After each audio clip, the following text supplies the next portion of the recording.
Hello everyone, welcome back to my channel. तो भाई हमने जो क्लास 7 की पॉलिटिकल साइंस शुरू कर रखी है, तो उसके हमारे 4 चैप्टर हो चुके हैं। आज जो चैप्टर करने जा रहे हैं वो 5th चैप्टर रहेगा, जिसका नाम है औरतों ने बदली दुनिया। तो भाई ये NCERT की सीरीज चल रही है, तो जो भी टीचिंग लेवल की तैयारी कर रहे हैं, अपने जो टीचिंग एग्ज़ाम की तैयारी कर रहे हैं, तो उनको NCERT पढ़ना बहुत ज़रूरी है। तो चैनल से ज़रूर जुड़िएगा। तो आज हम अपना शुरू करते हैं 5th चैप्टर, औरतों ने बदली दुनिया। इसमें हमने जो लास्ट चैप्टर था हमारा, उसमें हमने क्या देखा था कि भाई कैसे लड़के और लड़की में जो डिफरेंस किया जाता है समाज के द्वारा, हम लोगों के द्वारा ही, हम कि कैसे हम बचपन से ही जो काम है वो भी बांट देखते हैं, खिलौने हैं वो भी हम एक डिसाइड कर रखा है कि भाई लड़के को कार गिफ्ट में देते हैं, लड़कियों को हम गुड़िया गिफ्ट में देते हैं। तो ये क्या है, ये सारा जो बनाया गया है सिस्टम, ये समाज के द्वारा बनाया गया है। तो आज हम देखते हैं कि भाई इतना सब कुछ होते हुए पहले का जो समाज था उसमें कैसे औरतों को रखा जाता था, और अब क्या सिस्टम कैसे कैसे बदला, कितना जो औरतें हैं उन्होंने संघर्ष किया है, जो सिचुएशन आज जो हमारी समाज की बनी हुई है वहाँ तक आने के लिए।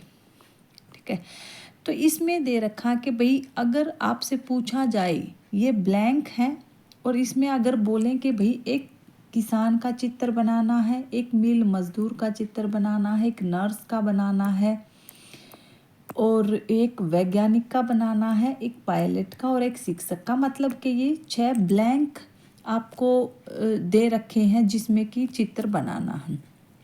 तो इसमें अगर एक नॉर्मल से, जब तक हम आगे नहीं पढ़ते, अगर हम नॉर्मल सी बातें देखते हैं तो किसान में हमें क्या बनाने आएगा भाई। किसान का अगर हम चित्र बनाने के लिए बोलें किसी को तो क्या बनाया जाएगा। तो हमारा क्या है कि हमारी सोच बनी हुई है कि भाई कुछ काम है जैसे वो केवल पुरुष ही करते हैं, स्त्रियां वो काम नहीं कर सकती।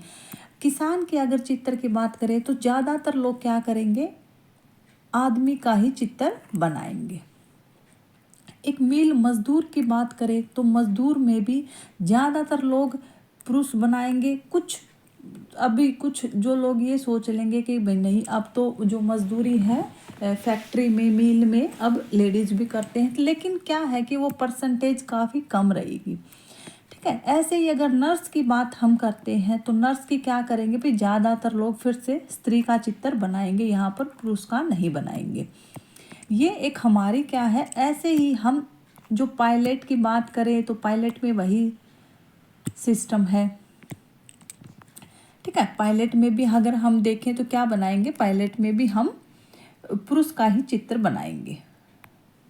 तो ये चीज़ें क्या है कि ये चीज़ें एक हमारी एक धारणा बनी हुई है जिसको रूढ़िवादी धारणा बोलते हैं, मतलब कि एक स्टीरियोटाइप बना हुआ है, किसी भी एक माइंड सेट हो जाता है कि भाई लड़के हैं जो यही काम करते हैं, लड़के अलग काम करते हैं, लड़कियां अलग काम करते हैं। ठीक है, तो ये हमारा क्या है कि समाज में एक स्टीरियोटाइप बना हुआ है। तो यही एक केस स्टडी है जो कि NCERT में दी गई है कि भाई एक रोजी मैडम है, उसने अपनी क्लास में 30 बच्चों के साथ ये एक्सपेरिमेंट किया है कि भाई कैसे कैसे शिक्षक का अगर उन्होंने बोला है तो भाई 5 लोगों ने पुरुष का चित्र बनाया है, पुरुष, और 25 का जो महिला का चित्र बनाया गया है कि भाई शिक्षक हैं ज़्यादातर महिला होती है। किसान की अगर बात करें तो 30 पुरुष का चित्र बनाया, 30 उन्होंने, और 0 बिल्कुल महिला का चित्र किसी ने बनाया ही नहीं है किसान के उसमें।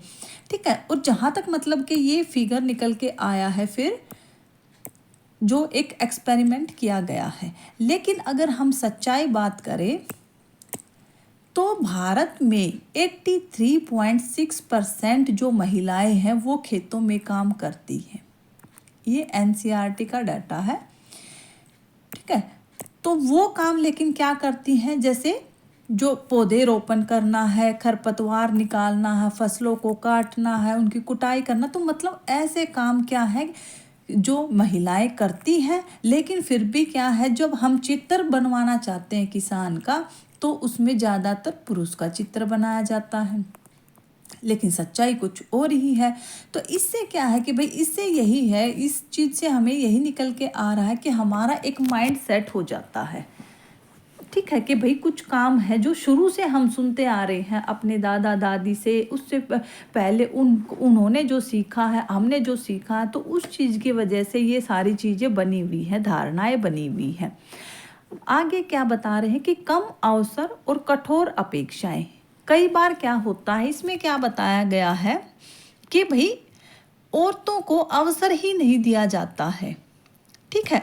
जैसे क्या है कि भाई अगर महिलाएं नर्स बनना चाहती है तो बोल देते हैं कि हाँ वो अच्छी नर्स बन सकती है। अगर वो पायलट, अगर वो इंजीनियरिंग लाइन में अगर जाना चाहती है तो उनको सपोर्ट ही नहीं किया जाता है। क्या बोलेंगे, उनको बोला जाएगा कि जो कंपनी की जॉब है वो जो लड़कियां हैं उनके लिए अच्छी नहीं होती, उनके लिए टीचिंग जॉब अच्छी होती है। ये क्या है, ये उनको क्या है कि उनको पीछे खींचा जा रहा है, उनको प्रॉपर जो अपॉर्चुनिटी है वही नहीं दी जा रही है, ठीक है। दूसरी क्या है कि भाई जो अपेक्षाएं की जाती है, अब जैसे क्या है, लड़कों से क्या करते हैं हम कि भाई अगर 18 20 21 साल तक वो जॉब नहीं करने, कहीं कमाने धमाने नहीं लग जाता, तो उससे क्या है, उससे बड़ों की अपेक्षाएं, उनसे एक्सपेक्टेशन भी बढ़ जाती है। अगर थोड़ा कमाएगा, 10-20 हज़ार की जॉब लगेगा, तो उससे एक्सपेक्टेशन और ज़्यादा बढ़ेगी कि नहीं, दूसरा लड़का तुम्हारा जो दोस्त है वो तो इतने का कमा रहा है, ठीक है, इसमें तो कुछ होता ही नहीं है। तो इससे क्या है कि भाई हम मतलब लड़के लड़कियों से अलग अलग एक्सपेक्टेशन भी रखते हैं, और ऊपर से क्या रहता है, ऊपर से रहता है कि भाई लड़कों में अगर हमने क्या है कि शुरू से ही अगर कोई बच्चा क्या करता है, अगर थोड़ा सा बड़ा होने के बाद 8-10 साल का बच्चा अगर रोने लग जाता, तो उसको हम कैसे चिढ़ाते हैं कि भाई कोई क्या सोचेगा तुम्हारे इस बारे में, लड़के रोते हैं, ठीक है। तो ये क्या है, ये सारी रूढ़िवादी धारणाएं हैं जो कि बच्चों को, भाई लड़के हो चाहे लड़की हो, तो उनको क्या है कि उनको अलग अलग कर देते हैं हम, और इसी वजह से क्या है कि उनके पास अपॉर्चुनिटीज़ भी कम हो जाती हैं और एक्सपेक्टेशन उनसे ज़्यादा हम लगा लेते हैं। इसमें ये चीज़ बताई गई है। फिर है कि परिवर्तन के लिए सीखना। इसमें क्या है कि भाई जैसे स्कूल जाना सबके लिए एक महत्वपूर्ण हिस्सा है, स्कूल जाना। जैसे जैसे हम स्कूल में जाते हैं, अभी क्या है कि स्कूल में जाना एक नॉर्मल सी बात हो गई है कि भाई बच्चा 3-4 साल का हुआ, उसका एडमिशन करवाना, अब हमें क्या है कि ये एक नॉर्मल सी बात लग रही है। लेकिन अगर हम पहले की इस चीज़ को सोचें, पहले की अगर बात करें, तो ये चीज़ क्या थी, स्कूल जाना पहले में मतलब कि जो हमारा समाज था उसमें पहुँच के बाहर की बात थी, ठीक है। स्कूल जाना तो बहुत दूर की बात सोची जाती थी, ठीक है। उसमें क्या किया जाता था, लिखना पढ़ना कुछ लोग ही जानते थे, पहले के जो लोग थे उसमें पढ़ना लिखना कुछ लोग ही जानते थे। अधिकांश बच्चे वही काम करते थे जो उनका परिवार, मतलब कि जो उनके घर में बड़े बुजुर्ग करते थे उसी को फॉलो करते थे। जैसे कुम्हार के बच्चे क्या करेंगे, वही काम अपना बनाना सीख लेते थे, मिट्टी के बर्तन वर्तन बनाने, ठीक है। या कुछ हैंडीक्राफ्ट का काम लड़कियां थी वो सीख लेती थी। लड़कियों को ज़्यादातर पहले क्या समझा जाता था कि भाई वो हेल्पिंग हैंड है, बस घर में अपनी मम्मी की हेल्प कर दे, खाना वाना बनाने में, घर के काम वाम सीख ले, बस इतना ही था।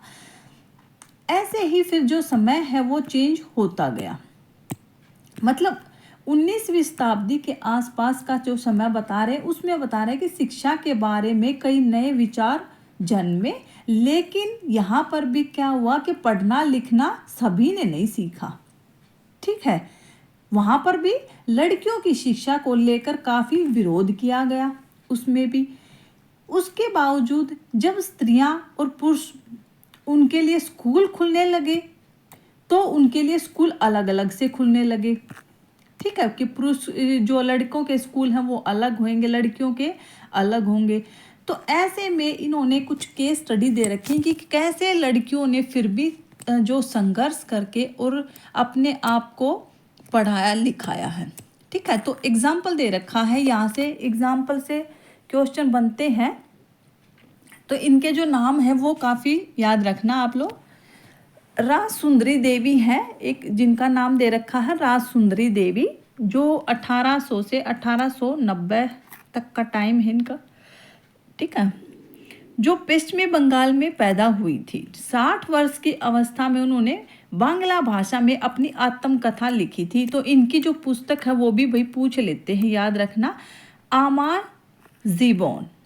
ठीक है, आमार जीबोन आत्मकथा लिखी थी राजसुंदरी देवी ने, पश्चिमी बंगाल की थी। ठीक है, भारतीय महिला द्वारा लिखित पहली आत्मकथा थी आमार जीबोन। ठीक है, तो राजसुंदरी देवी थी जो एक धनवान जमींदार परिवार की गृहिणी थी। उस समय लोगों का विश्वास क्या था कि भाई अगर लड़की ज़्यादा पढ़ती लिखती है तो उसके पति के लिए वो दुर्भाग्य लाती है और वो विधवा हो जाती है जल्दी ही। इसके बाद भी उसने लेकिन क्या किया है कि छुप छुप कर पढ़ना लिखना सीखा। तो वो अपने बारे में अपनी आत्मकथा में क्या बताती है कि भाई सुबह है जो काम जल्दी शुरू होता था, रात तक लगी रहती थी, और जो बीच में बिल्कुल टाइम नहीं मिलता था। 14 वर्ष की आयु थी मेरी उस टाइम पे, जो राजसुंदरी देवी बता रही हैं वो अपने बारे में। लेकिन फिर भी क्या थी, एक मन में उमंग थी, एक अभिलाषा थी कि मैं कभी पढ़ना लिखना सीखूंगी। ठीक है, तो उन्होंने क्या किया, और मतलब औरों को भी मैं सिखाऊंगी, मतलब उनकी ये एक अभिलाषा थी, मैं भी पढ़ना लिखना सिखाऊंगी, दूसरों के लिए भी कुछ करूंगी। लेकिन अपने ही मतलब ये मन में एक अभिलाषा थी, अपने ही विचार थे, उनका विरोध भी करती थी कि ऐसा मैं कर कैसे पाऊंगी।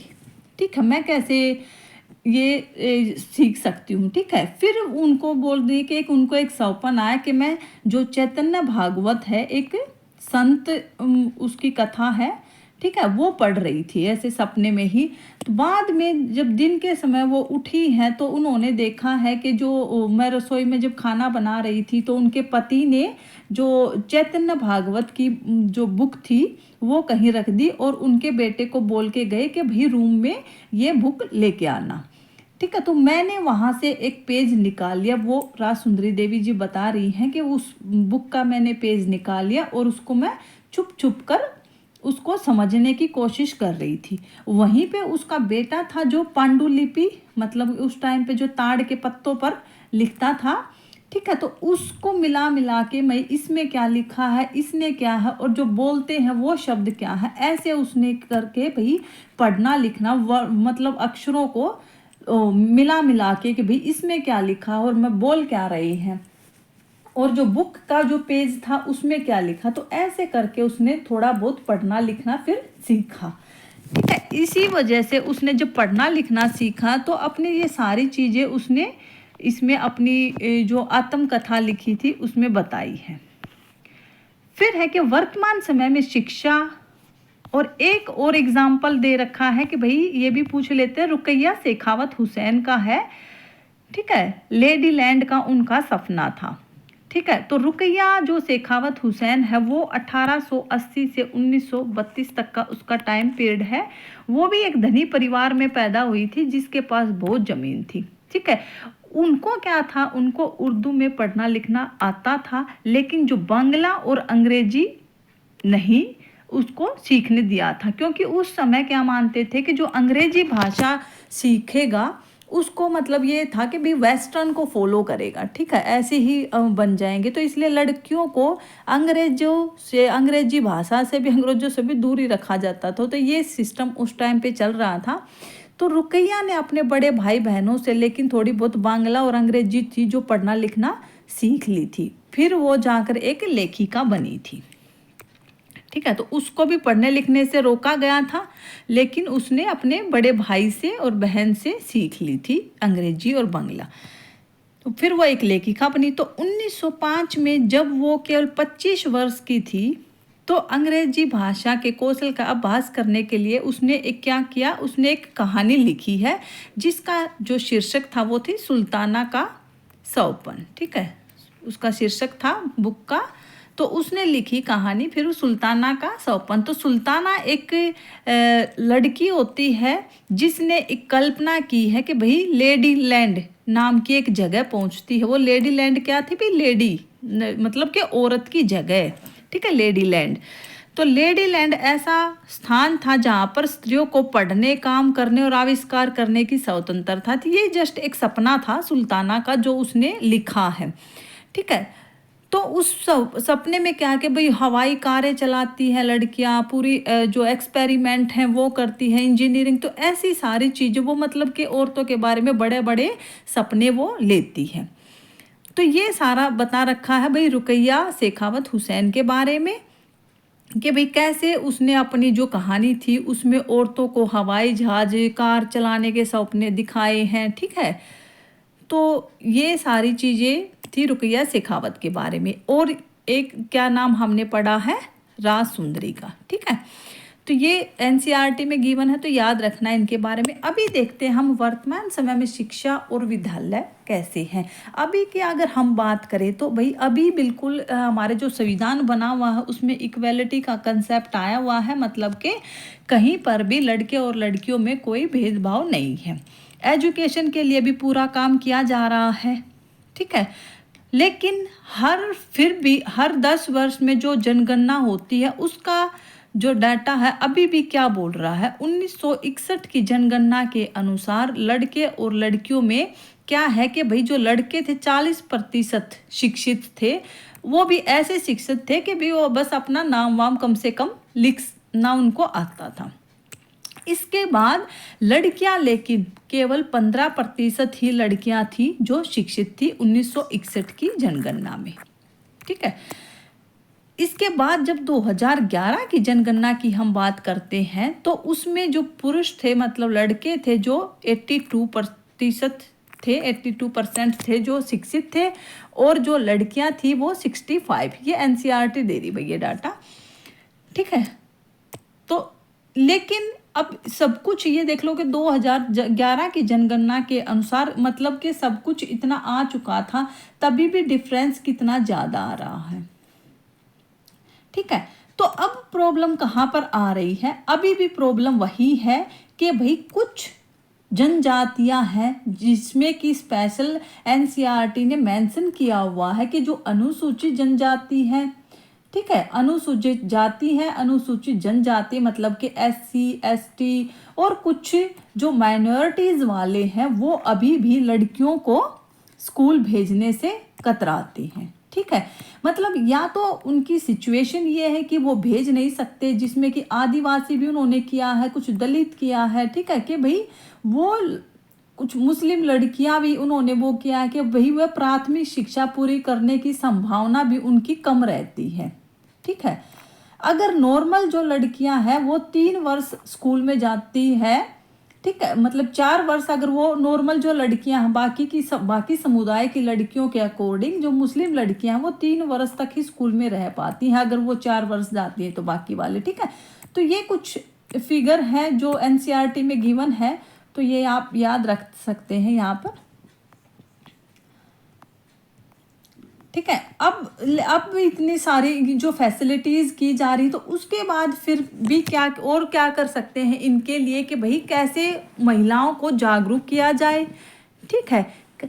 तो इसके लिए भाई महिला आंदोलन भी चल रहे हैं, ठीक है। महिला आंदोलन क्यों चल रहे हैं कि भाई अभी भाई स्कूल की बात तो चलो भाई ये है कि इसके लिए तो बार बार कानून बनाए जा रहे हैं, और अब तो ये देखो कि जो नई नई एजुकेशन पॉलिसीज आ रही हैं उसमें काफ़ी, ये तो 2011 का डाटा है, तो अभी का जो अगर डाटा आएगा तो वो काफ़ी इम्प्रूवमेंट के साथ आएगा, ठीक है। तो उसके लिए लेकिन कुछ सिचुएशन अभी भी ऐसी हैं कि महिलाओं को जैसे घरों में जो हिंसा हो रही है उनके खिलाफ क्या किया जा रहा है, तो उसके खिलाफ भाई महिला आंदोलन भी चलते हैं, ठीक है, जिसके थ्रू महिला आंदोलन के थ्रू क्या किया जा रहा है भाई महिलाओं को जागरूक किया जा रहा है, क्योंकि महिलाओं को पता ही नहीं, आधी महिलाओं को यही नहीं पता कि अगर तुम्हारे साथ कुछ गलत होता तो तुम कंप्लेंट करने कहाँ जाओ, ठीक है। तो इस चक्कर में महिला आंदोलन चल रही है।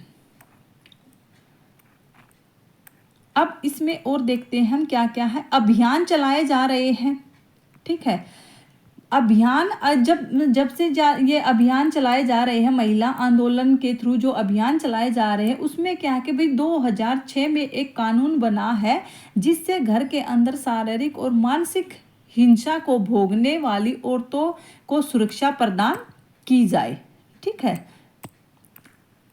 एक 1997 का दिया हुआ है भाई, सुप्रीम कोर्ट ने एक 1997 1997 में सुप्रीम कोर्ट ने जहाँ पर मतलब के जो यौन प्रताड़ना होती है, जहाँ मतलब किसी शिक्षण संस्थान में हो जाए या जहाँ पर लेडीज काम करती है, तो उनके खिलाफ भी 1997 में सुप्रीम कोर्ट ने एक कानून बनाया है। एक 1980 में भी बनाया है। जो दहेज की हत्याएं ज़्यादा होती थी, दहेज के कारण जो हत्याएं ज़्यादा होती थी, तो ये सारा महिला संगठनों के थ्रू किया गया है। महिला आंदोलनों से क्या है, अभियान चला है, जिसके थ्रू बाकी के ये जो कानून है ये बनाए गए हैं और जो महिलाएं हैं उनको जागरूक किया गया है कि भाई जाके तुम अपनी जो कंप्लेंट है कम से कम वो करो तो। ठीक है। तो इसकी वजह से भी जागरूकता काफ़ी अभी बढ़ी है, जिसकी वजह से जो आगे हमारा डाटा आएगा, विरोध करना, अब क्या विरोध करना औरतें सीख गई हैं। ठीक है। उनको पता चल गया है कि भाई हम कहाँ कहाँ आवाज़ जो उठा सकते हैं। तो ये सारा था भाई जो एनसीईआरटी में गिवन था, और जो एग्ज़ाम के पॉइंट ऑफ व्यू से इसमें काफ़ी जो कंसेप्ट हैं आपको ध्यान रखने चाहिए ये। तो आज का हमारा ज़्यादा बड़ा टॉपिक नहीं था, लेकिन फिर भी ये इम्पोर्टेंट है। तो मिलते हैं एक नई वीडियो में।